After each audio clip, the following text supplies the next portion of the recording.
Hello guys, today ang gagawin nating video, magpapalit tayo ng langis. So mag-change oil tayo.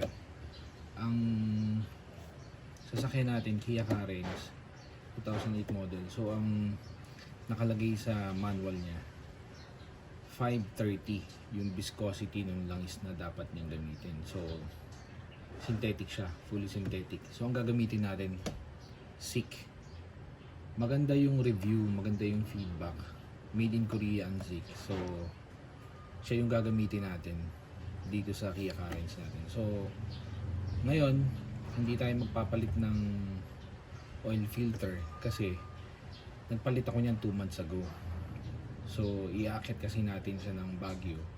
So ang gagawin ko lang just to make sure na okay yung engine, walang problema, condition siya, magche-change oil lang tayo.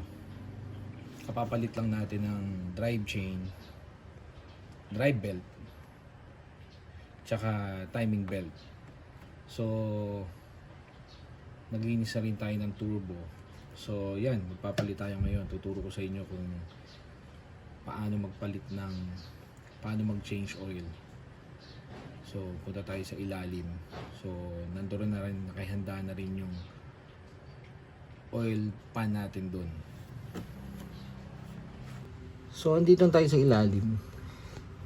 So dito ang ginagamit natin dyan, number 17. Socket wrench, back wrench. So maluwag na siya, niluwagan ko na siya.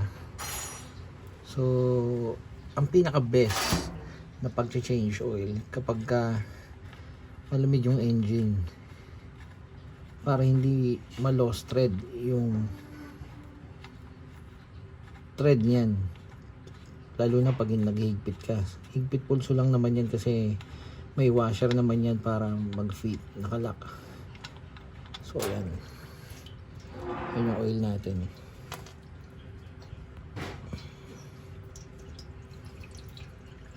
So ibababa natin siya sa pagkakajak para lahat ng oil na nakadeposit dito sa tray na to papalitan natin. Yan.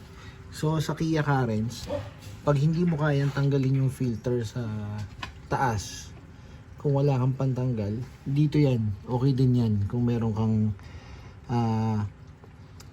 kadena o yung chain na pantanggal ng filter.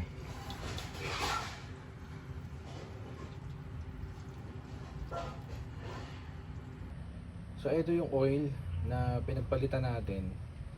Synthetic oil siya.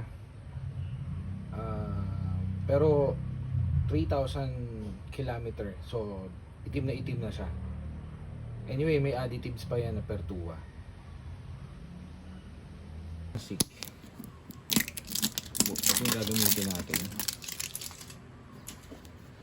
Ang isang galon niya 6 liters. So ang 1 gallon kasi 4 liters lang. Pero sa kanila, ang pinaka isang galon nila 6 liters na yung laman. So tatansyahin nyo kasi ang iba-ibang sasakyan, iba-iba ng dami ng oil. So for example, ito Kia Carens to, ang oil na kailangan niya lang pagka nag-change oil ka 5.5 liters. So masama naman sumobra kasi itatapon lang ng makina mo yan sa mga breather niya.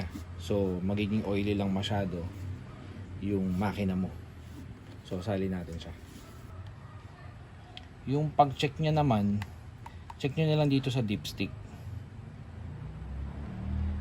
Pag nasasali nyo na mga 3 port, kasi 6 liter siya, di ba? So pag nasasali nyo na sa kanya yung 3 port, hinto nyo, tingnan nyo yung dipstick.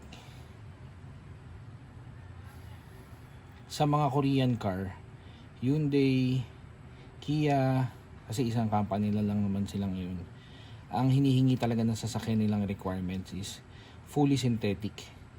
It's either 530 or 520. Either of the two maganda. Kasi maliit yung mga butas ng makina ng Korean car eh. So nire-require talaga nila mas malabnaw. Lagyan pa natin.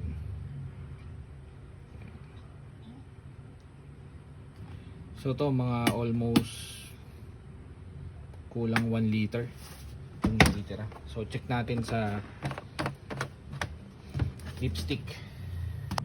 So dito nyo tingnan kung okay siya, kung okay na yung laman. Huwag nyo uubusin yung 6 liters. Huwag nyo uubusin lahat pag nag-change oil kayo ng sasakyan. So guys, yun lang. Thank you for watching. Please like, share our video and subscribe. So pindot na rin yung notification bell para pag may bagong video tayo, especially sa mga nakakiya Karens dyan, ma-update kayo. So seek. Thank you.